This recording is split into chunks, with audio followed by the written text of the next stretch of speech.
Oh, my brothers and sisters, I'm hoping you can see that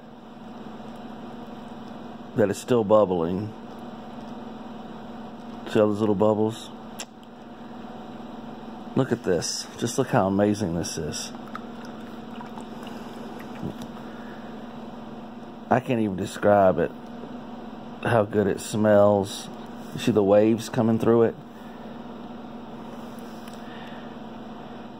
Look at that. See that? Oh my goodness. Okay, listen, I don't even know what video this is by now. This must be video 18 or 19 or something like that. This is the 1889 project. It is March 23rd. That means it's the 24th day of the project. And this is the 23rd day of fermentation, although there was a break in the middle of several days. I don't know if you can see all that action, but it's really cool. Things have changed around here in a really, really good way since we figured out the thickness problem.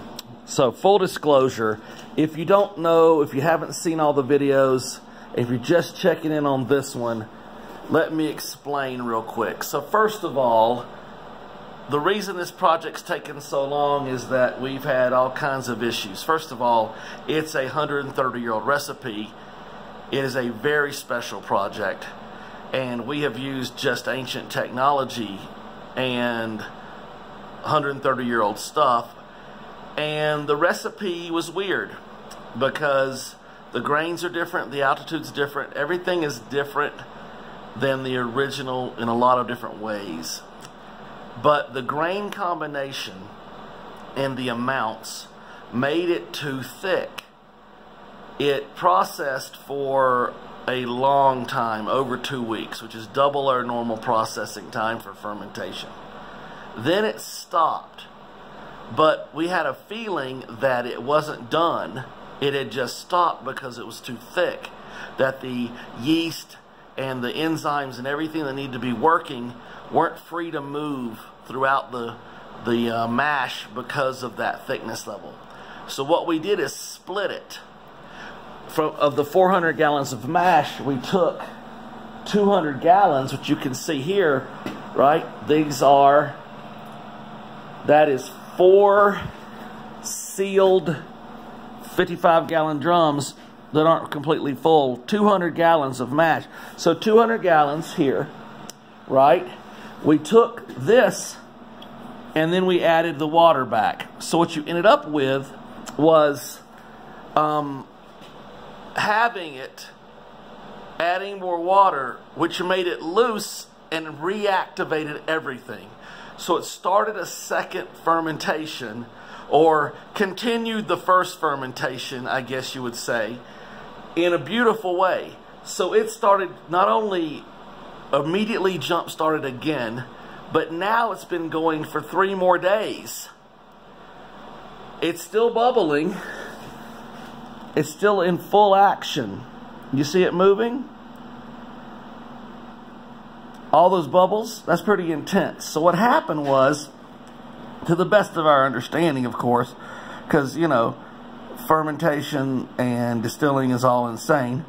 To the best of our knowledge, what happened was it had basically shut down or went on, you know, pause because it was too thick when we thinned it out. And that thickness level probably has to do with the grains. I mean, we're using heirloom organic grains all from Colorado. And the grains are different, the altitude's different, everything's different. So it could have very easily had to do with grains or altitude or something like that. But it's created this amazing milky thing. So now, on the 3rd day of the new start, there's a bunch of grains that have risen to the top. You can see the husks of some of the grains. And things have really opened up, and I think that has released a bunch more starch that then in turn got turned to sugar by the... I think probably the mash bill is what mainly has created... Look at that, that's so amazing. Has created this sort of bizarre situation that we're in. But I tell you what, it smells amazing. It smells very beer-like. A lot of apple, of fruits, a lot of honeysuckle. It's just amazing, and it's changed dramatically through this entire process. Next time, of course, when we make it, we'll just make it thinner the first time through. But this was all experimental.